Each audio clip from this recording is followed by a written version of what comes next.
There's a version of you that says the bold thing, that brings the real idea into the room, not the safe version of it, that leads with full volume. And this version is not ahead of you.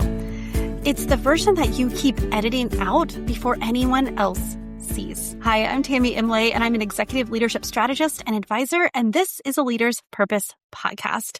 And before we get into today's episode, if you're done watching yourself play it safe, and if you're ready to see exactly what is running that pattern, the Aligned Leadership Audit is where the conversation starts. Just 45 minutes, just you and I will tell you what I see and leave you knowing exactly what has been driving that edit. So the link is in the show notes, but it's tammymariecoaching.com/call. Okay, so today is the final episode in this series. So we've had 6 episodes. I think this is number 6, actually. And we've covered the weight that does not show up on paper, the routing pattern, the permissions that you did not know you were giving, and the thing that you bring into the room that no tool can replicate. Well, today we're going to go to the root, not what you're carrying, what you are editing, and why the version of you that already knows keeps getting made smaller before you even open your mouth. And so I want to tell you a story. So I was sitting across from this VP over tea. I've known her for years. She's someone who I've watched her build reputation on bold moves, bold ideas. The kind of bold ideas that her leaders used, the kind that got her noticed, the kind that moved things and got her into the seat that she's in today. Well, she had just gotten to the seat she spent years working towards, and she was frustrated, not with her team, not with her board, but with herself. And so over tea, she was going on and she was talking about how she could see herself doing it. Editing, playing it safe, taking the bold call and making it smaller before it even left her mouth. She knew exactly what needed to happen. And then she kept delivering a careful version of it instead. And then she said, well, Tammy, it's just what the job entails. And I looked at her and I said these 2 words. Says who? Because here's what I know. She was not playing it safe because the job required it. She was playing it safe because when the bold idea is yours, like really yours, your idea, your responsibility, it doesn't land. That's a different kind of exposure that she had never had before at the seat she's in. The bold idea was safe when it belonged to someone else to act on. Now that it's hers, and it changed everything for her.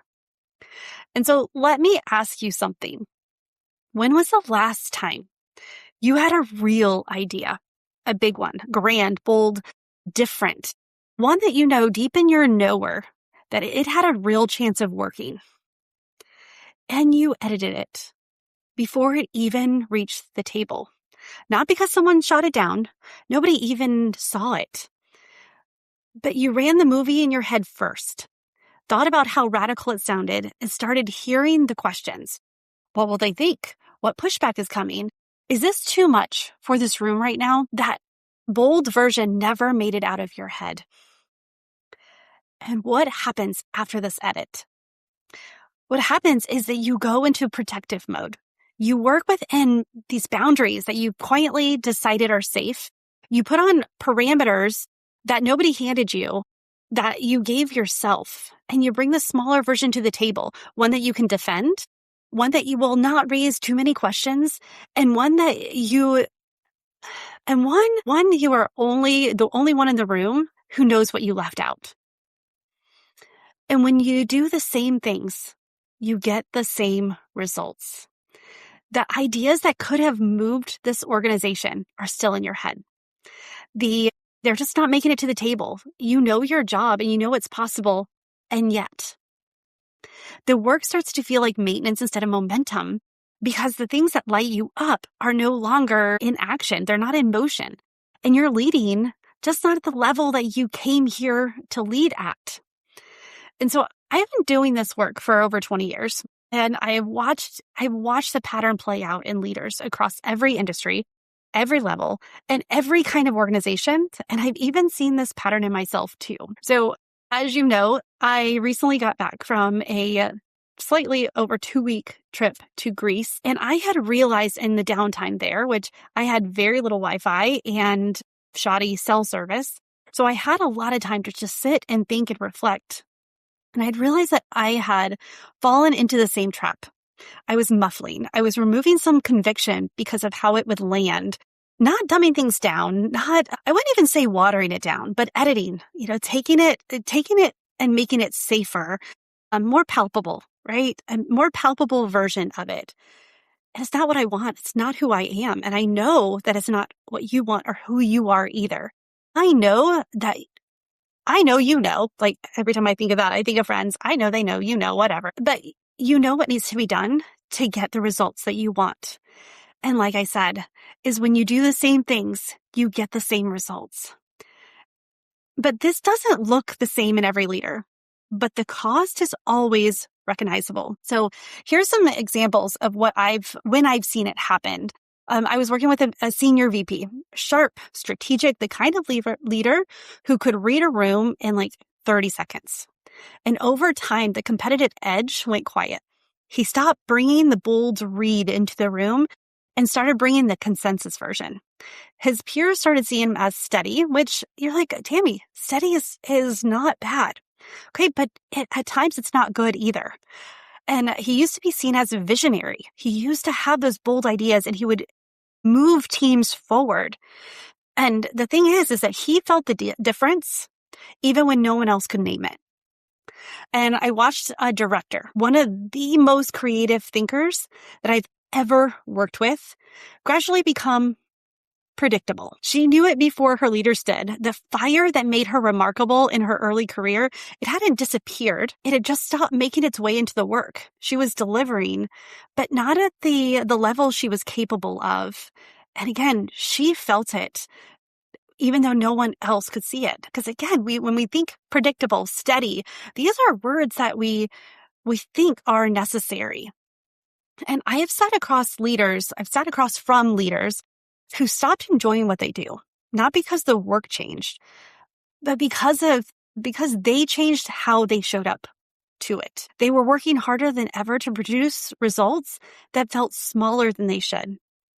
And I've watched both men and women get passed over for the next seat because not because they lacked the skill, but because the version of them showing up in the room was the careful version. And what they knew to be true, they didn't speak up.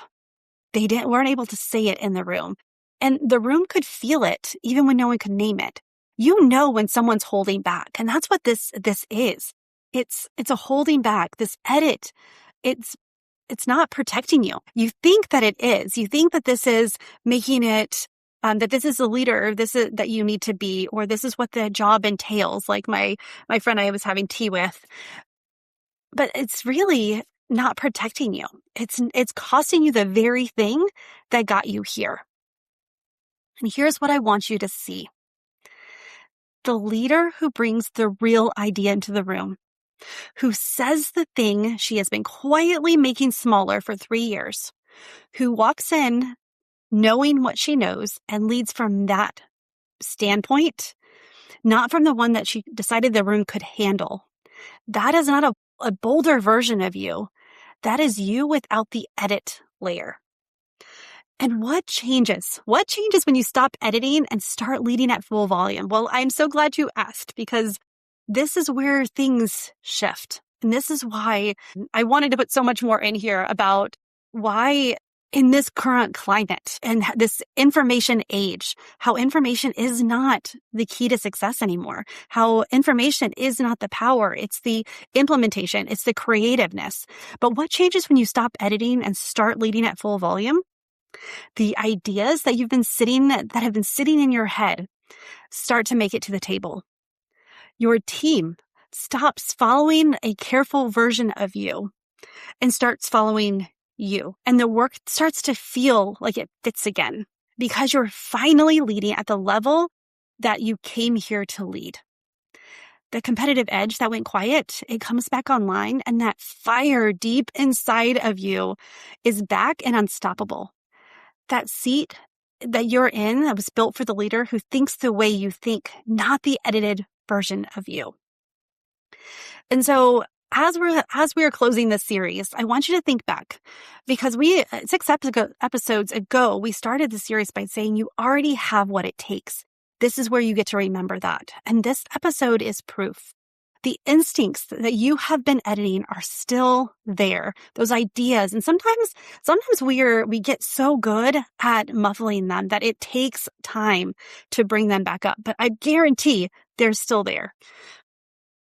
They have always been there. That those bold ideas didn't go away. What has been running the edit is something that's precise and nameable. And once you see it, you cannot unsee it. And that's exactly what the Aligned Leadership Audit is for. So 45 minutes, just you and I tell you what I see. You start to talk about what's going on, how the gap that you felt, and you know exactly what has been driving that gap between you and what you say out loud. Let me say that a little clearer. I tell you what I see. We're going to talk about the gap that has been driving what's been driving the gap between what you know and what you say out loud. That's a better way of saying it. The link is in the show notes, but it's tammymariecoaching.com/call. And I will see you on the other side of that conversation. Don't wait. This is one of those moments that if you're feeling like there needs to be a change, if you're thinking about this, you're like, yeah, I am editing some of what I'm saying. In this day and age, that is not going to get you to the next level. That's not going to help your company reach its goals or initiatives. That's not going to help you grow and stay relevant. The creativity is. Those bold ideas, those big moves are what's going to change things for you and your company or your team or your business, whoever the stakeholders are. So I will see you on that conversation, tammymariecoaching.com/call, and I will see you next week. And friend, stop editing and start owning. All right, bye for now.